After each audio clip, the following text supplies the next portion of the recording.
The Librarian, Quest for the Spear, is a 2004 made-for-TV movie about a nerd who has so much knowledge in his head, he's comparable to the Library of Alexandria. I'm still not over it. The first Librarian movie, yes, there are more, opens with our hero Flynn Carson getting kicked out of college for hitting this pose. Just kidding, it's actually for having too many degrees, 22 to be exact, which would be far more impressive if he was taking the gen ed classes each time. While the movie tells us Flynn is this accomplished scholar, I believe the movie is actually showing us these degrees weren't required for Flynn Carson to become the librarian. College was something Flynn did as a means to an end. It was the simplest way for him to acquire knowledge, and that's truly what Flynn wanted. Knowledge, not credentials.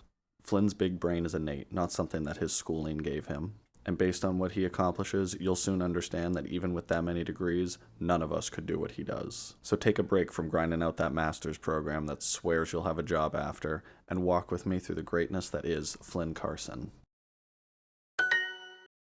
So like anyone who's done with college, Flynn is at home trying to find a job. He's searching through the papers. Best he's finding is data entry and fry cook. Man, this movie was truly ahead of its time. In the midst of this search, a letter comes for Flynn. Well, a magic letter comes for him, inviting Flynn to interview for a position at the Metropolitan Library. Flynn, being in the predicament of needing a job, goes for the interview, totally ignoring the magic in the letter he received, only to be greeted by about 100 other people ahead of him in line. Flynn waits and waits, with a constant stream of failures walking past him, and finally it's Flynn's turn to interview, and after some hesitancy, he enters. So Flynn goes in and he starts talking about his qualifications in the interview, and it's all baseline librarian abilities, Dewey Decimal System, an RSS feed, library things. But these are all the same things that everyone before him said, to which the interviewer, Charlene, scoffs at him, and that everyone knows that. They're librarians. She wants Flynn to tell her something that no one else that has walked in could tell her, because she wants to know what makes him qualified to be the librarian. So anything he learned during those 22 degrees wouldn't help at this moment. So Flynn pulls out his superpower. He's actually the mentalist. Flynn walks up to her and lists off previous injuries, current issues, and that she has 3 cats. And he got all that from just looking at her.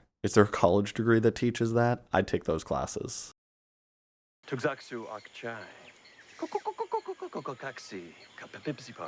So he gets the job. Of course, he's the man on the poster. And on his first full day, he is immediately sent out on a world-saving mission. Alone. He has to go find the pieces of the Spear of Destiny before generic bad guy Splinter Librarian Group does first. And they had to give you a reason to not like them, and it turns out they're the ones who burned down the Library of Alexandria, so I'm sold. Flynn is sent away to find the last 2 pieces of the Spear of Destiny. The only clue he's given is that one of the pieces is in the Amazon rainforest. He's also given a book written in the language of the birds. Mankind's universal language. Which apparently contains more clues, but he has to decipher the language first. So Flynn boards his plane, sets up shop in 2 seats, and starts to translate the original human language. That is before God decided that man should speak many tongues after the Tower of Babel. So which one of his 22 degrees prepared him for this? None of them. There's no degree in reviving a language God sundered. But he solves it, able to read and speak it even, in less than 8 hours, without anything outside the knowledge in his mind and a good old-fashioned time skip. But this victory for Flynn is short-lived. No, wait, not that one. Wrong Amazon. Suddenly, Flynn is attacked by generic bad guy Splinter Librarian Group on the plane, and his new British blonde babe saves him. The 2 of them jump out of the plane. Let's not think about this scene too much, and the fact that it's a passenger airplane. So Flynn and Nicole land in the middle of the Amazon. Flynn and Nicole have to move fast because Timu Danny Trejo is after them. So Flynn, the man who has never left New York City, claims he can climb the tree in front of them and figure out where they are. And while the climb is a struggle for him, how is he able to do this? So after Flynn somehow manages to make it to the top of the tree, he sees a bird. Well, that is an extremely rare blue condor. Above him, a mountain.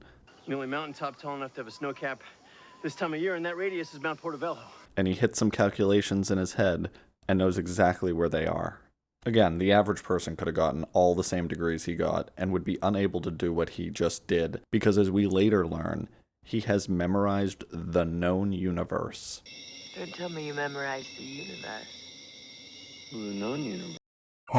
Not even someone with a PhD in astrology would have done that, and trust me, So while it's really cool that Flynn has 22 degrees, he never truly needed any of them to be the librarian. His accolades exist because it was the path of least resistance towards his goal of knowledge, which I'm sure would have been very nice to figure out before he took out all those student loans, even if he was living for free with his mom. Flynn Carson wasn't qualified to be the librarian from his 22 degrees. He became the librarian because he was always extraordinary.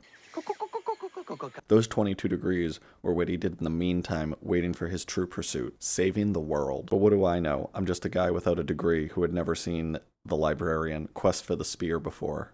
But now I have.